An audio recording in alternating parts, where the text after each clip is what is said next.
కాబట్టి ఏమి తిందుము, ఏమి త్రాగుదము, ఏమి ధరించుకుందుము అని చింతింపకుడి.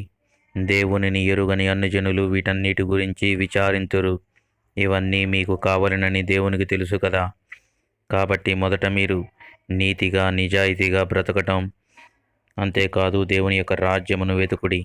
60-70 సంవత్సరముల జీవితం కోసం మీ శరీరాన్ని ఏమి తిని ఎలా పోషించుకోవాలో ఆలోచిస్తున్నారు. కానీ ఈ ఆత్మ శరీరాన్ని విడిచిన తర్వాత యుగయుగాలు మరణం లేనిదిగా నరకంలో ఎలా కాలిపోతుందో దాని నుండి ఎలా తప్పించుకోవాలో సాధన మాత్రం చేయటం లేదు.